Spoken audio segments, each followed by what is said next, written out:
আমরা এই মুহূর্তে দাঁড়িয়ে আছি পূর্ব ঠাকুরানী চকে, অর্থাৎ খানাকুলের প্রত্যন্ত একটি গ্রাম ঠাকুরানী চক, আর তার ওপর দিয়ে বয়ে চলেছে দ্বারকেশ্বর নদী। আমরা এই মুহূর্তে দেখতে পাচ্ছি পূর্ব মেদিনীপুর, পশ্চিম মেদিনীপুর এবং হুগলি জেলার সংযোগকারী এই সেতু ভেঙে পড়েছে, জরাজীর্ণ অবস্থা। তৈরি হয়েছে বাম আমলে, কোনো সংস্কার হয়নি। কেন হয়নি বারবার দাবি তুলছে স্থানীয়রা।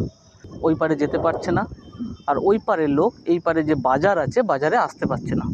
এমনকি ছাত্রছাত্রীরা পারাপারেও অক্ষম হয়ে গেছে, কারণ এই একমাত্র সেতু সেটি জরাজীর্ণ অবস্থা, ভেঙে পড়েছে। এই ব্রিজটা বিগত বামফ্রন্ট সরকারের আমলে তৈরি হয়েছিল। তখনকার সময় বামফ্রন্ট সরকারের আমলে এখানকার স্থানীয় মানুষ পরিশ্রম দিয়ে, অর্থ দিয়ে, বা বামফ্রন্ট সরকার তাদের তহবিল থেকে কিছু পয়সা দিয়ে এই ব্রিজটা তৈরি করেছিল। তো সেই ব্রিজটা আজ বিগত 5 বছর যাবৎ সমস্যা চলছে। তো প্রশাসনকে বারে বারে জানানো হয়েছে যে ব্রিজটা সংস্কার করার জন্য, কিন্তু প্রশাসন কোনোভাবে এই ব্রিজটা সংস্কার করার দায়ভার নেয় না। এভরিডে এটা দিয়ে আপনার 10,000 থেকে 15,000 লোক যাতায়াত করে। তাই এই ব্রিজটি দীর্ঘদিন ধরেই ভগ্নদশায় ছিল।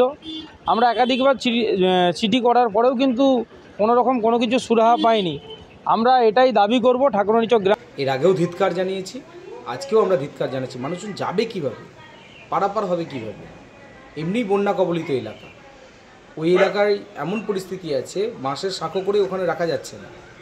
আমাদের পঞ্চায়েত থেকে বাঁশের সাঁকো করা হয়েছিল, কিন্তু সেই বাঁশের সাঁকো বেশি দিন রাখা যায়নি, কারণ এত স্রোত আছে নদীতে।